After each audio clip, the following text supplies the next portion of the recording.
మీరు చెప్పండి, ఈ మహిళా రిజర్వేషన్ బిల్లు అమలైతే దేశంలో ఎంత పెద్ద మార్పు వస్తుందంటారు? మీరేమంటారు? మహిళా రిజర్వేషన్ బిల్ అనేటువంటిది ఎప్పటి నుంచో ఉన్నది.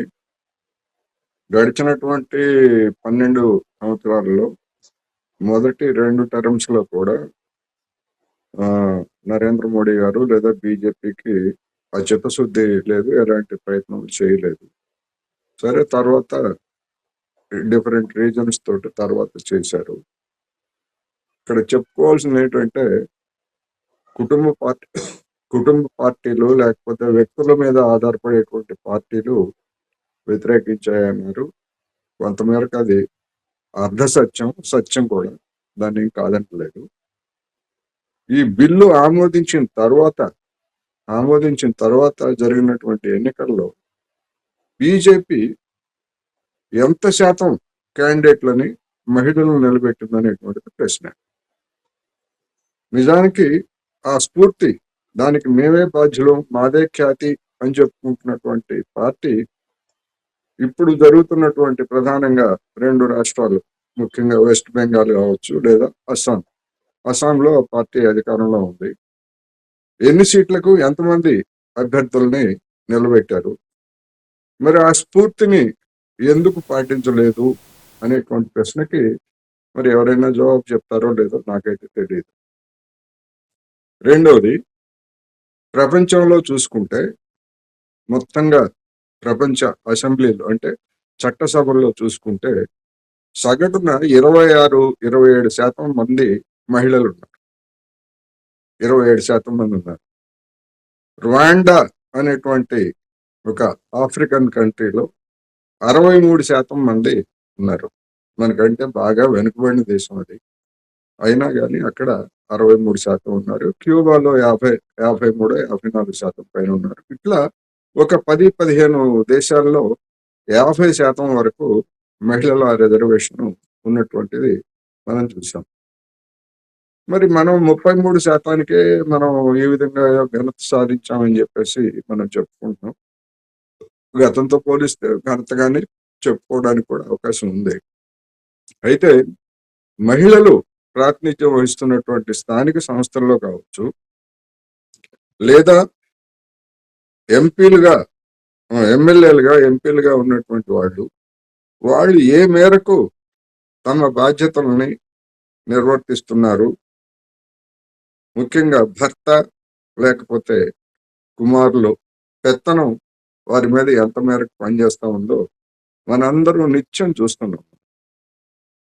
మహిళా కార్పొరేటర్లు కావచ్చు లేదా కౌన్సిలర్లు కావచ్చు, వాళ్ళంతా ఊరికే ఒక బొమ్మల్లాగా ఆయా సంస్థల్లో ఉంటారు తప్ప అసలైనటువంటి పెత్తనం అంతా కూడా చలాయించేది పురుషులే అనేటువంటిది కూడా మనకి, అది ఎవరు అంగీకరించినా అంగీకరించకపోయినా అది ఒక పచ్చి నిజం.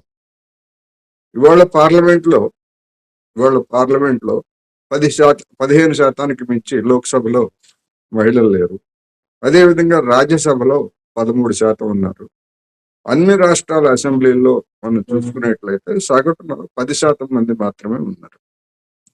మరి బీహార్లో అధికారానికి వచ్చినటువంటి బీజేపీ కానీ లేదా వాళ్ళ మిత్రపక్షాలు కానీ, ఈ మధ్యనే కదా ఎన్నికలు జరిగింది, ఎంతమంది ఎమ్మెల్యేలుగా మహిళలను నిలబెట్టారు. అందుకని చిత్తశుద్ధి విషయంలో బీజేపీకి కూడా అటువంటి చిత్తశుద్ధి లేదు అనేటువంటిది ఒకటి. ఇక కంపల్సరీగా అనివార్యమై నిలబెట్టాల్సి వస్తే నేను చెప్పినటువంటి ఈ పరిస్థితి, పేరుకి మహిళలు ఉంటారు, వారి వెనకాలంతా పెత్తనం చలాయించేది మహిళలే. అందుకని ఇదేదో ఈ 33% చట్టబద్ధంగా ఉనికిలోకి వచ్చిన తర్వాత ఏదో మహిళల పరిస్థితి ఏదో మొత్తం తెల్లవారుసరికి మారిపోతుంది అని ఎవరు భ్రమలు పెట్టుకోవాల్సినటువంటి అవసరం లేదు.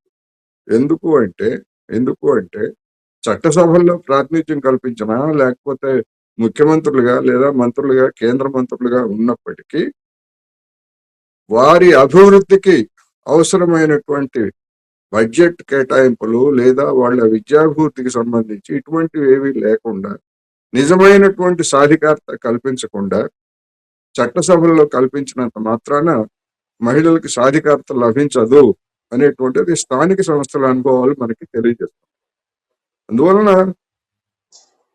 రేపు చట్టసభల్లో కూడా అటువంటి పరిస్థితి వస్తే ఎవరు ప్రధానంగా వస్తారు అనేటువంటిది మనం చూసుకుంటే, ఇప్పుడు మనం చూస్తున్నాం అనేక రాష్ట్రాలు, కేంద్రం లోక్సభ కావచ్చు, రాష్ట్రాలు కావచ్చు, బాగా డబ్బున్నటువంటి మహిళలే. ఈ మహిళల్లో ఎంపికవుతున్నటువంటి మహిళల్లో కూడా బాగా సంపన్న వర్గాలకు చెందినటువంటి వాళ్ళు, బిజినెస్లు లేకపోతే పారిశ్రామికవేత్తలు, ఇట్లాంటి వాళ్ళు ఆ కుటుంబాలకు చెందినటువంటి మహిళలు తప్ప సామాన్య కుటుంబాలకు చెందినటువంటి మహిళలు ఎంతమంది ఉన్నారు అనేటువంటిది మనం కనుక చూసుకుంటే చాలా తక్కువ, వేళ్ల మీద లెక్కించబడి. అందుకని నిజమైనటువంటి సాధికారత ఇవ్వాలంటే కేవలం చట్టసభల్లో ప్రాతినిధ్యం కల్పిస్తేనే కాదు, అది కొంత మేరకు రిప్రజెంటేషన్ అవుతుంది తప్ప మొత్తంగా మహిళలకి సాధికారత అనేటువంటిది దీంతోనే రాదు అనేటువంటిది నేను ఈ సందర్భంగా చెప్పదలుచుకున్నాను. ఈ కృష్ణారెడ్డి గారు మీరేమంటారు? అసలు ఈ బిల్లు నిజంగా మహిళా సాధికారత కోసమా లేదంటే రాజకీయ లాభం కోసమా? మీరేమంటారు?